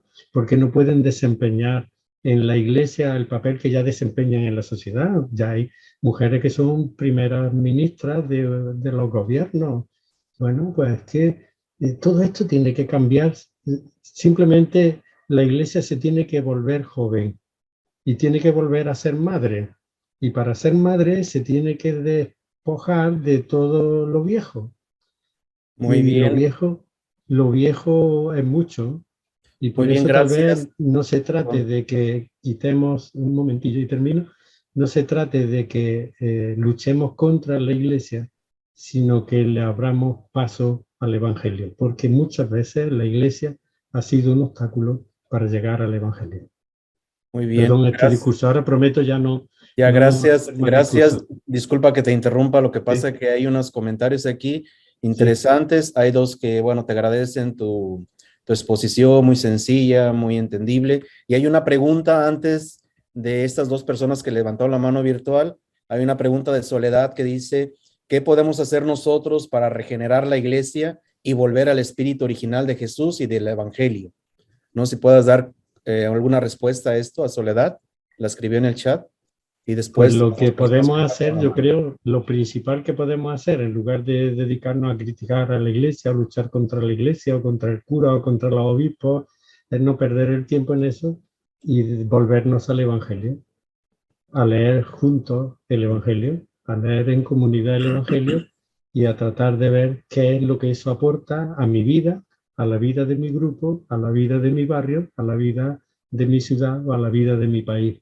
O sea, volvernos al Evangelio. Lo que yo decía el primer día, devolver el Evangelio al pueblo. El Evangelio tiene una fuerza transformadora, incluso para aquellos que no creen, incluso para aquellos que no creen, ofrece una alternativa de sociedad. Aunque uno no crea en el más allá, ni crea que Jesucristo sea Dios, ni crea que Dios existe, el planteamiento de Jesús es una alternativa todavía hoy válida, yo al menos estoy convencido, el planteamiento nuclear, digamos, el núcleo del Evangelio, es una alternativa válida para nuestra sociedad. Entonces lo que tenemos que hacer es dejarnos de muchas teorías, no perder el tiempo, aprovechar nuestro tiempo en volvernos juntos al Evangelio y en ver cómo traducir esas palabras de Jesús. El Evangelio se entiende casi todo.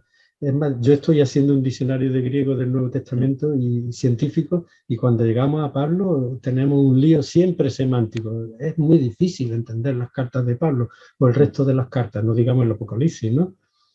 Sin embargo, el Evangelio se entiende muy bien, pues volvamos al Evangelio, démosle el Evangelio a nuestros amigos, a nuestros vecinos, a los miembros de nuestra parroquia, ¿no? Centremos nuestra atención en eso y veremos cómo poco a poco la gente joven se va a seguir también incorporando, porque la gente joven no está de acuerdo en este mundo que le estamos dejando. Un mundo que va a ser una catástrofe para ellos. Entonces, posiblemente les interesará que haya alguien a su alrededor que otee un horizonte positivo, ¿no? Muy bien, muchas gracias, Jesús. Vamos también a atender a dos personas que levantaron la mano. Hay uno que dice usuario Zoom, de Zoom, no tiene nombre. No sé si puede abrir su micrófono. No sé si es este. Sí, es ese. Adelante, adelante, le escuchamos. Mi nombre es Isaura. Estoy desde Hermosillo, Sonora. Muy bien, adelante. Estoy muy, muy impactada con todos los comentarios porque esto a mí me causa esperanza. Me causa esperanza porque se está hablando. Mientras un tema no se toca, está inerte. Entonces, gracias a los comentarios y a la charla, a mí me encamina a qué voy a hacer yo en este momento con esto que estoy recibiendo. Voy a empezar por evangelizar a mis hijas con el vocabulario adecuado y que tenga coherencia lo que yo estoy estudiando, lo que estoy hablando con mi actuar. Entonces, en el corto plazo que voy haciendo esto, yo veo frutos. Entonces, creo que sí se puede si todos los que estamos atentos, animados y atrevidos a realizar un cambio, creo que empieza primero por mí, por mi familia, por mi vecino, no aventarle la basura, ayudarle si está enfermo, o sea, que vaya teniendo una actividad coherente, pensando qué haría Jesús en este momento. Y yo lo estoy viviendo muy de cerca, porque yo pertenezco a un grupo aquí en la iglesia y tengo 4 meses pasadito cuidando a mi mamá enferma, y hasta ahorita ninguna persona del grupo se ha acercado a preguntar ni siquiera cómo estoy, cómo está mi mamá, y la que llegó a preguntar, que Dios te bendiga, échale ganas. Esas fueron las palabras y a mí eso no me evangeliza. Entonces, lejos de hacerme víctima o quejarme, digo, ¿yo qué voy a hacer? Aunque esté cuidando a mi mamá, si veo que mi vecina necesita, algo tengo que hacer para no dejarlo en una crítica o en un victimismo, sino en una acción que tenga un resultado a corto plazo. Entonces, resumiendo, ¿de qué sirve estar en un grupo de la iglesia si a la hora de que se supone que hay que accionar, salir al encuentro del hermano, se siente uno solo? Como Jesús se sintió solo. Entonces, ¿cuál es mi aprendizaje aquí? Empiezo por mí, tomo el evangelio y lo voy traduciendo poco a poco, porque creo que sería un micro conversión. Muchas gracias. Bien, muchas gracias a usted por compartir, Isaura. Jesús, no sé si le quieres hacer algún comentario a Isaura. Bueno, es que me parece que quien no ha ido a ver a Isaura siendo del grupo, pues no ha leído el Evangelio. Yo le recomiendo que lo lea, ¿no? Exacto. Que lo lea y que se deje de teoría, ¿no? La primera cosa que tendrían que hacerse era preocuparse de esa persona que está fuera de juego, que está al lado, que está aislada, ¿no? Y si eso no lo ha hecho, pues es que realmente no ha entendido mucho de qué va el Evangelio, ¿no? Muy bien, muchas gracias, Jesús. Muy sabio. Y Antonio Menacho tiene la mano levantada virtual. Adelante. Sí, buenas tardes desde Panamá. De verdad que los que me antecedieron es importante como volver a lo mismo para enriquecernos mutuamente, ¿no?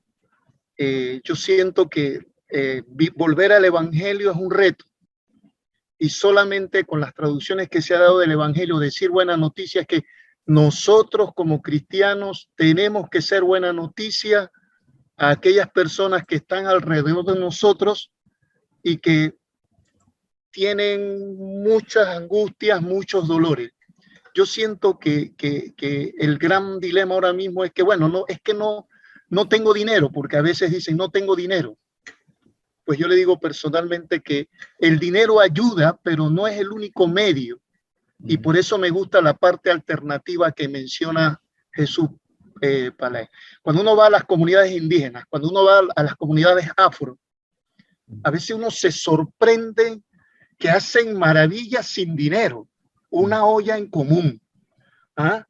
Un baile expresivo, corporal, y no tienen que tener, gastar en discoteca o un sinnúmero de cosas que el joven de hoy moderno. Entonces yo siento que las cosas alternativas hay, y vamos todavía un poquito más lejos. La alimentación que tienen, uno a veces como que los critica, como que, esta comida no, pero a veces la alimentación que nosotros estamos haciendo por tener un poquito de dinero, estamos dañando nuestro organismo. Ellos comen comida saludable, el indígena, un plátano sancochado, todo fresquecito. Entonces, sobre pretexto de modernidad, a veces nos burlamos de este tipo de cultura, y me quedo con una frase africana que dice: los africanos no son pobres, lo han empobrecido. Los indígenas no son pobres, lo han empobrecido. Y la riqueza más humana, más rica que tenemos es el sentido de humanidad.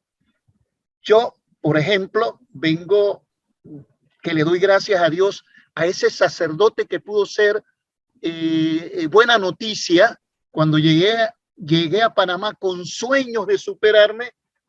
Él me apoyó, me promovió como persona, y él me decía: Antonio, yo no te puedo dar dinero, yo no tengo dinero, pero quédate en esta capilla, trabaja en esta capilla en un área marginal, pobre, y esa comunidad me enseñó a ser persona, porque anteriormente quería tener títulos, quería tener esto, a Dios gracias tengo 3 títulos, pero eso para mí no tiene un valor más enriquecedor que el estar con aquella persona que me dio sentido a la vida. Entonces yo siento que hay que tener el equilibrio. Ahora, y termino con esto, mi hijo me dice, papá, sí, tú dices que no hay que acumular cosas, acumular dinero. Yo no acumulo dinero, pero entonces me dijo, papá, si tú vendes los libros que tienes a $1, ya tú tienes $5,000. Tú estás acumulando cosas allí que no tienen sentido. Entonces yo me quedo preguntando, oye, mi hijo tiene razón, pero eso no es mi centro. Es decir, la riqueza no debe ser el centro. Y pongo no solamente el dinero, puede ser nuestros hijos. A veces nuestros hijos nos apartan de Dios, a veces nuestros papás nos apartan de Dios, dependiendo de la buena noticia que pueda dar esa persona. Yo siento que hay que tener equilibrio. A mi esposa me dice algo muy interesante y termino con esto porque son buenas noticias. Yo le digo a mi esposa, ese maldito dinero, dice mi esposa, pero ¿cómo te ayuda? ¿Cómo te ayuda? Y es el equilibrio. Entonces ella me dice, Menacho, tú el dinero, y estudiaste en la Universidad Privada de Panamá, Santa María la Antigua, pero fue con beca. Y entonces yo siento que tenemos que buscar el equilibrio de que el dinero, y yo me he acostumbrado a que si en mi comunidad hay personas que viven con $1, con $1, yo tengo que ver esa realidad. Y cuando tengo el momento, como bien lo dijo la compañera, alrededor de nuestra familia, alrededor de nuestra comunidad, no dar dinero, promover a esa persona que se dignifique con un estudio, que fue lo que me pasó a mí. Porque dar dinero no trae, hasta conversar con una persona, solamente conversar con esa, podemos, no usted, nosotros podemos ser buena noticia, y como dice Castillo, podemos tener una humanidad, que es lo que la gente está pidiendo. Hay gente que no lee el Evangelio, pero tiene sentido de humanidad. Gracias, Jesús, muy atinadas sus reflexiones, y yo creo que volver al Evangelio es el éxito, ser buena noticia nosotros, ser buena noticia, y así renovamos a esa iglesia que debe renovarse para no ser vieja. Si la iglesia está vieja, porque nosotros somos los viejos con cosas que nos afectan y que dan de qué hablar a la iglesia. Muchas gracias. Muchas gracias, Antonio. Jesús, no sé si le quieres comentar algo a Antonio Menacho. No, quería decir una cosa, que no debemos de soñar grandezas. Jesús dijo, vosotros sois la sal de la tierra. Ya creo que dije el otro día que si en un plato de comida se pone mucha sal y se nota, la comida no está buena. Nosotros tenemos que ser sal, o sea, que hagamos agradable la comida de este mundo sin que se note que estamos, ¿no? Porque a veces lo que pensamos es que si nos juntamos seríamos grandes y volveríamos a conquistar el universo, ¿no? El mensaje de Jesús es que hay que ser levadura, ¿no? Si en lugar de poner un puñado de levadura se pone medio kilo de levadura, el pan resulta incomestible. Nosotros nos tenemos que meter en la masa y transformar la masa sin que se note. Y esto es muy interesante porque a veces lo que añoramos es que, claro, que somos tan pocos, es que venimos a menos. No. Pero aquí no se trata ni de ser pocos ni muchos. Se trata de que los que estén a nuestro alrededor vivan. Entonces se trata de que seamos sal, que haga agradable y digerible la comida de los demás, que seamos levadura, que fermente la masa de la comunidad, que seamos luz. Fijaros el ejemplo que pone Jesús. La luz yo tengo aquí para que me veáis vosotros, porque tengo muy mala luz en mi sitio donde estudio. Lo de despacho no me suena, pero bueno, en casa dicen tu despacho, ¿no? Bueno, pues tengo muy mala luz y tengo un foco aquí delante y me molesta, ¿no? La luz es para que te vean. Es para que tú veas. a los demás, pero no para que te vean. Si tú miras para ver la luz, si tú miras la luz, te desenfocas, te hace daño, que a mí me hace un poco daño este foco, ¿no? No, la luz es para que vean los demás y no es para mirarla. Si uno mira al sol se queda ciego, ¿no? Fijaros que las comparaciones que pone Jesús es que seamos luz, que seamos sal, que seamos como la cizaña y el trigo, que seamos un grano de mostaza, el más pequeño de los granos, que se convierte en un arbolito al que vienen los pájaros, que en el Evangelio son los que no pertenecen a la comunidad cristiana. O sea, todo lo que pone no tiene nada de triunfalismo. Cuando nosotros miramos esas grandes catedrales, esas grandes iglesias, esas grandes manifestaciones cristianas, decimos, ¿a dónde ha ido a parar el Evangelio de Jesús? Si Jesús lo que quería no es que fuésemos grandes, sino que nos metiésemos en la masa y la transformásemos y la gente viviese bien, ya está, aunque no supiesen que éramos nosotros los que estábamos haciendo eso. Esa es la tarea que tenemos que hacer en la familia, en el grupo, en la parroquia, en la sociedad, ¿no?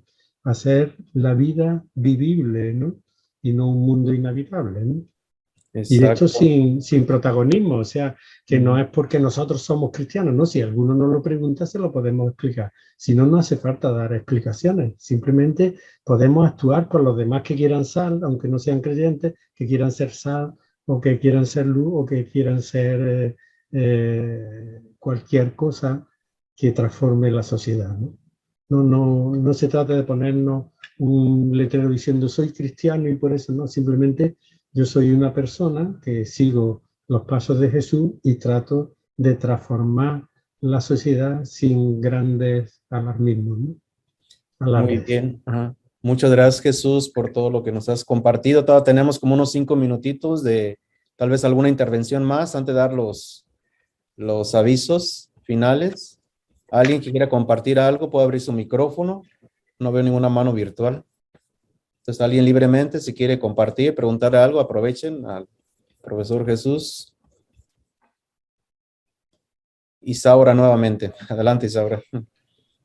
Me encantaría, como tengo mucha información, me encantaría que Jesús nos hiciera el gran favor de hacer como una conclusión para quedarme o quedarnos con algo así más concreto, porque es una lluvia de muchas cosas que nos inquietan. Algún mensaje, algo, una tarea, por decir algo. Gracias. Gracias, Bueno, Isaura. pues, Adelante. la verdad es que como somos de tan distintos países, posiblemente de experiencias tan distintas, una receta que sirva para todos tiene que ser muy abstracta, no podría ser concreta, ¿no? Sí, yo creo que la fórmula que tenemos que emplear es simplemente eso, hacer nuestro entorno más vivible, más habitable, más amable, ¿no? Transformar sin alarde el entorno en el que estamos y tratar de ser sal, de ser luz, de ser todo eso que hace que transforme a la masa, ¿no? ¿Cómo se hace eso? Pues eso tendrá que verlo cada uno en su sitio, ¿no? No sé si se puede dar una receta que fuese universal, ¿no? Bueno, todo eso se hace actuando con amor, ¿no? O sea, entregándose por amor al otro, ¿no? Esa es la gran receta de Jesús. Amaos los unos a los otros, no como a ti mismo, como a vosotros mismos, sino como yo os he amado, que dice él. O sea, querer a la gente y también dejarse querer, que es importante, ¿no? Porque a veces somos tan egoístas que nos gusta querer, pero no nos dejamos querer, ¿no? Esta es la gran receta de Jesús. Cuando se fue, dijo, un mandamiento nuevo doy. Está traducida mal la palabra mandamiento, ¿no? No es mandamiento. El amor no se puede mandar. O le sale a uno de dentro, o si no, no es amor, ¿no? Entonces, el mensaje de Jesús es eso que el Padre antes de morir le desea a sus hijos, ¿no? Y lo que dice es amaos los unos a los otros, ¿no? Eso es. O sea, quiere decir que yo vivo para el otro y el otro posiblemente me corresponderá. Y si no me corresponde, no pasa nada, ¿no? Porque Jesús llega hasta el exceso de amar a los enemigos, de invitar. Esto es una utopía, es muy difícil, ¿no? A los enemigos difícilmente uno los puede tolerar, ¿no? Pero bueno, Jesús invita a la utopía, a amar al enemigo, ¿no? O sea, cada uno tiene que ver, leyendo ese Evangelio de Jesús, cómo aplicarlo al sitio donde vive y con las personas con las que está, para que estas personas tengan vida, tengan libertad, tengan felicidad, tengan alegría, o sea, para que estas personas se alegren de estar contigo, aunque no sepan que tú vives eso porque eres cristiano, ¿no? Excelente, Personaje. muchísimas gracias. Es excelente. Muy bien. ¿Alguien más se anima? Todavía tenemos unos cuantos minutitos, aprovechen. Yo, Gerardo, gracias. Ya, adelante, Mari Carmen de Ciudad de México. Jesús, profesor, usted comentaba acerca de este cambio que tiene que haber de la iglesia y que tiene que partir aparte de nosotros. Yo colaboro con los padres claretianos aquí en la Ciudad de México. Hay muy buena disposición por parte de los sacerdotes a hacer esta iglesia inclusiva. Hace poco tuvimos la asamblea parroquial en miras en futuro de que el obispo visite la iglesia y todo esto, ¿no? Y hablábamos de la pastoral familiar y de la pastoral juvenil y de que tiene que ser inclusiva. En la ubicación en donde se encuentra actualmente la rectoría en donde yo estoy, pues la población es muy diversa y a veces es fluctuante porque estamos en un cruce donde pasa mucha gente, ¿no?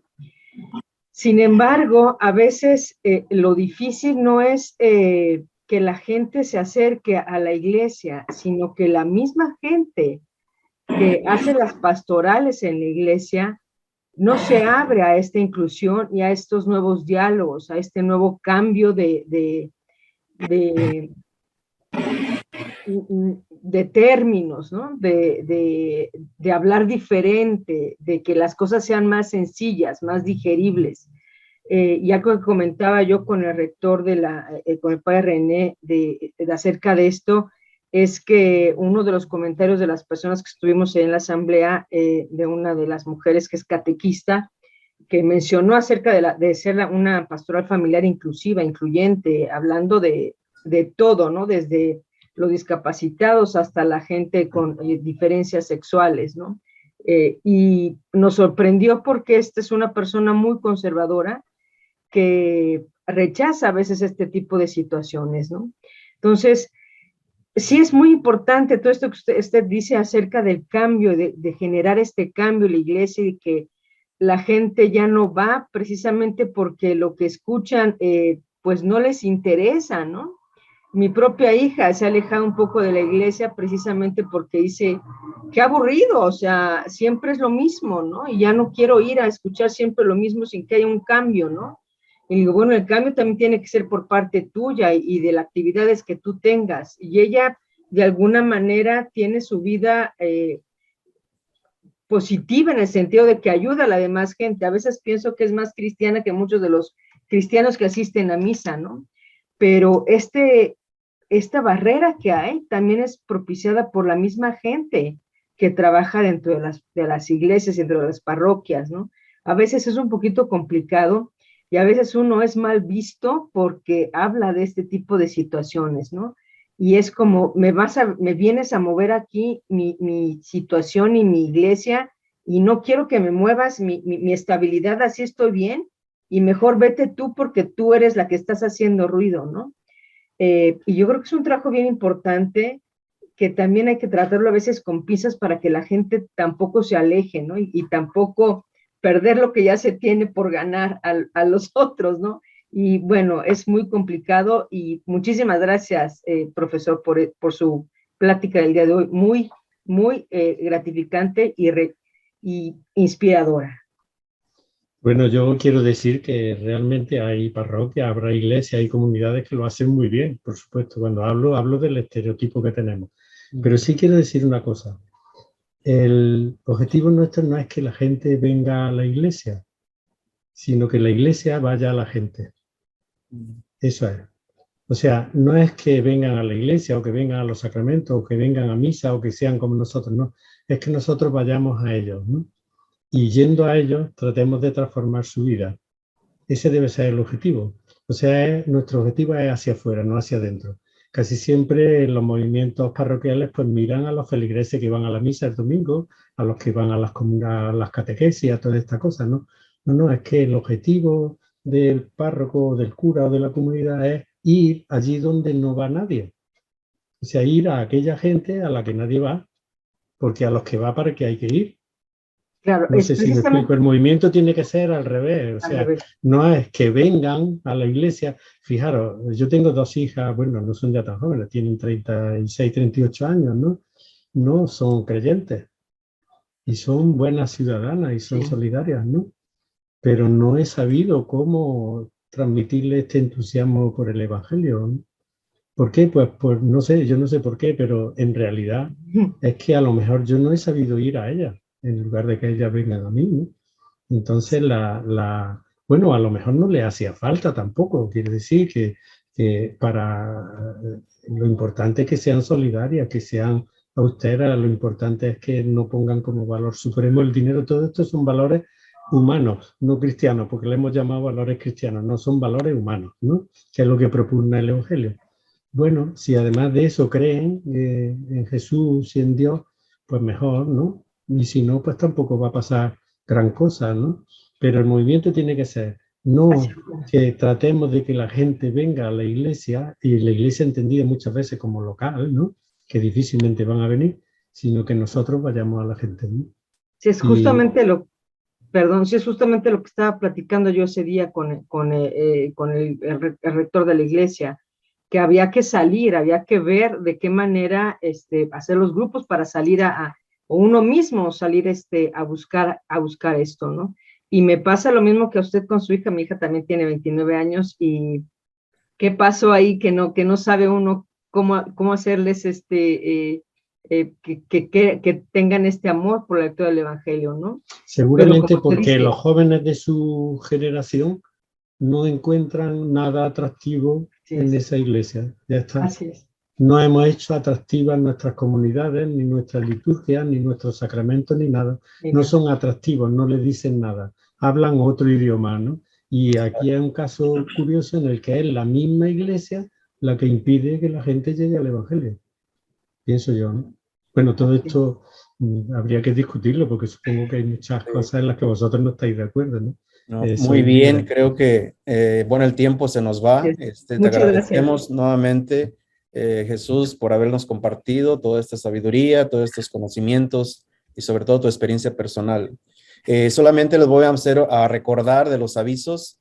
Félix, si nos puedes compartir el enlace de este próximo curso que vamos a iniciar ya la próxima semana, de la infancia, los evangelios de la infancia de Jesús, con el doctor Toribio Tapia, también un biblista mexicano, y va a empezar precisamente ya el lunes, 29 de noviembre al 4 de diciembre, de 7 p.m., bueno, horario Chicago, México. Yo sé que para España estaré en la madrugada, pero bueno, va a estar, vamos a grabar, vamos a ver cómo lo podemos compartir, y solamente las personas de acá de Estados Unidos se les pide esta donación, $50. Al resto de América, pues entendemos la situación económica, allá va a ser pues gratuito de alguna manera, pero las invitamos, si no se han registrado, por favor vayan, ahí se les compartió ya el enlace en el chat, o nos pueden buscar en nuestra página de ibicla.org. Ahí busquen en los pestañitas, hay una pestaña sobre los talleres, y aquí está ¿no? Evangelios de la Infancia. Bueno, pues sin más por decir, nuevamente te damos las gracias, Jesús, por habernos compartido tanta sabiduría, y todavía nos queda pues nuevamente una clase con él la próxima semana, que aquí estaremos atentas para escucharte. Pues gracias, por ahí se ven, ahí el Padre Manuel está detrás de la pantalla de Félix, ahí nos puede también despedir. Y también les agradecemos y nos vemos entonces la próxima semana, ¿sí? Que descansen. Gracias, Jesús, por todo, y gracias a todos y a todas, ¿ya? Gracias. Buenas noches. Gracias. Muchas gracias. Gracias. Buenas noches. Buenas noches a todos.